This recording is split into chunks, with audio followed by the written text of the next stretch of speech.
here's your host, Alex Garrett.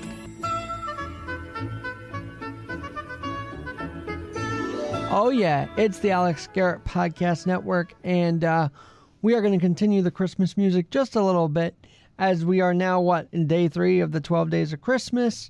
We're in Christmas week, we're in Bowl week, whatever you want to say. But in the conversation about Simeon on Monday, Christmas Day, I did not actually get to talk about a couple of things that meant the world to me this Christmas 2023. See, losing my dad, there has been a void this Christmas, no doubt.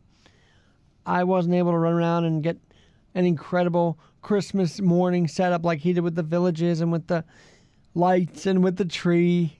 But Gabby and I had our own Christmas, the Pisani Garrett way, if you will. And then, with our little tree and whatnot. And then we had a great Christmas Eve with her family. I finally had the 7 fishes dinner. The Italians and their Sicilian and the nature of the Italian Christmas Eve. I got to experience that. We also experienced the Rockefeller Christmas treats with each other. And man, in that power chair, Gabby zoomed through traffic. Excuse me. I mean, I could hear her just right now talking to all those tourists to, kind of get out of the way. And she did it nicely. She didn't run anybody over. But she did make it known, hey, I'm going to get through here in this middle of traffic here in New York City, the foot traffic especially.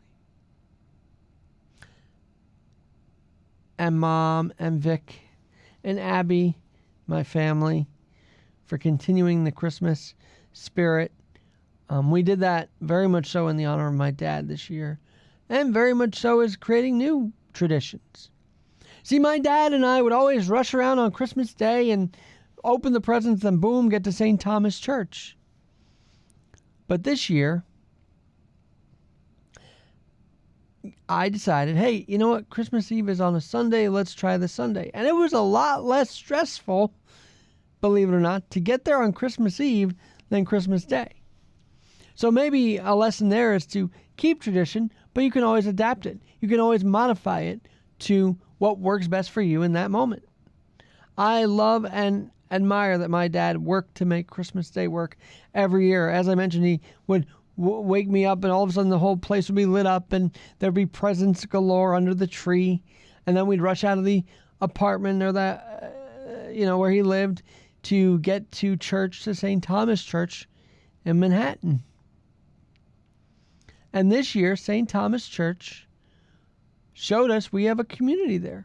A few people stopped by and talked to us being Gabby and I. And then we got to talk to Rector Carl, Pastor Carl. I thought he was a deacon. And the deacon, I think I mentioned this Monday, said to us, hey, you know what? We're going to light a candle in honor of your dad in his memory from Christmas to New Year's. How special is that?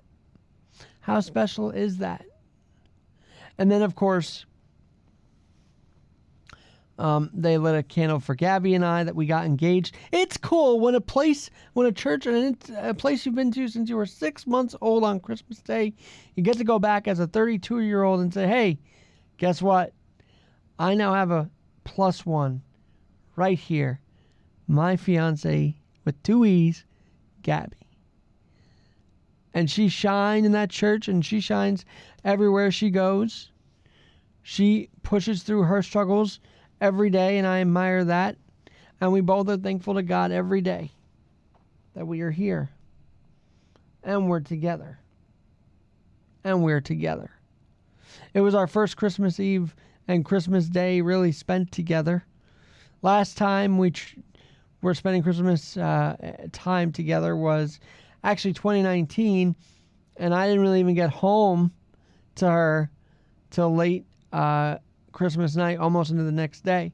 So to spend the time to watch movies, Christmas movies, I showed her The Christmas Story, I showed her this, that, and the other, and it was a great Christmas weekend with Gabby, my mom, my dad Vic, Abby, and her family as well. And then I want to come to this microphone with this thought as well. There were signs my dad was with us this Christmas. The first sign was a couple days before Christmas, I actually opened up a present that my dad gave me. One of my many knapsacks was a Ranger knapsack, is a Ranger knapsack that my dad gave me, and in it were a couple of Christmas cards from my dad. So that was sign number one. Okay, my pops is here, right here with us in spirit. I know it. I feel it. Because this was one of his favorite holidays. One of his favorite holidays. Another sign.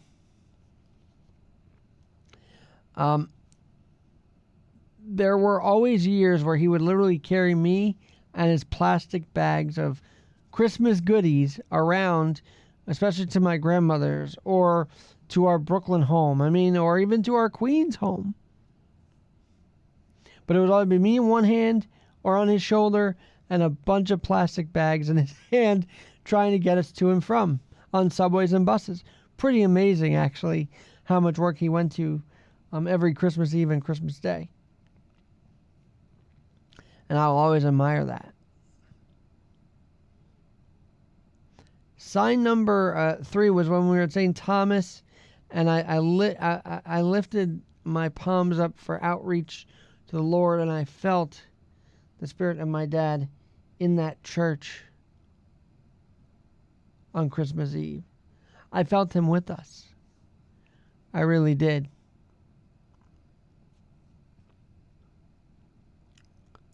And then sign number 4 was actually at one of the neonatal doctors' retirement parties. And yeah, one of my NICU doctors invited me to a retirement party. And next to the desserts was a Polar Express train. This was in early December. And I thought, man, that is my dad. He loved the Christmas trains. He loved setting me up with Christmas trains every year. And he loved and pushed me to set up the Christmas train every year as well. But there he was, a Polar Express train next to the desserts. I feel like that was him saying, hey, I am with you this Christmas season. And sure enough, on Christmas Day, my stepdad got a train car that said Merry Christmas. And I said, that is continuing my dad's love of Christmas and trains and the Christmas train set in one form or another. So there were signs my dad was here with us this Christmas. I guess that's why I didn't get as emotional or cry as much. I did certainly tear up, though, at certain endings of movies. Of course, It's a Wonderful Life, one of his favorite movies. Of course, we got to talk. I got to show Gabby A Christmas Story about Ralphie. And then we both watched this movie, and of course Elf, but we both watched Fred Claus. And Vince Vaughn is usually a goofball and whatnot, but that movie, with watching the kids open the presents, I mean, if you don't think about opening your presents with your parents during that scene, you may not have a soul. Because that's what I felt. I felt my dad and mom's Christmas days watching that scene in Fred Claus. You got to check it out if you haven't already. It's a whole thing about St. Nick's brother, Fred. Santa Claus's brother, Fred. Get it? This, that, and the other. And then just a couple times where my eyes got moist. Because I either remember watching the movies with my dad, or the memories of yesteryear, olden days of yore, if you will, came pouring through at certain times this Christmas season. But I'm thankful for my physical family here that got me through it. I am thankful for my fiance, 2E's, who got me through it. And I'm thankful that my dad was still with us in spirit and showed us that he was here in spirit. By the way, This podcast was inspired by Joe Piscopo and I's conversation about my dad's very presence during Christmas on the Joe Piscopo Show this morning. You lost your father very recently. In April, yeah. And, Yeah. you know, the station, you guys, the morning team's been by my side as well. And this past Sunday at St. Thomas Church, the longtime church my dad and I went to for Christmas, lit a candle. The deacon of the church said, we're going to light a candle in honor of your dad. Fabulous. And then they lit a candle in honor of Gabby and I getting engaged. So, you know, we have a community there, which was great to hear. You are and good. see. Oh, you are good. You got engaged and you proposed. God And I had a bless you. 7-fish dinner. That's right. She's a Sicilian, so I had the Italian side that night on Christmas Eve. This is great. I need dating advice from Alex. It's always fun when you get to work on the Joe Piscopo Show, and of course, this network shares their condolences with Joe and his family as they underwent their first Christmas without Mama Piscopo. And we send our thoughts and prayers to the Piscopo family as well as they grieve their loss during this Christmas season. We'll talk to you soon on the Alex Garrett Podcast Network.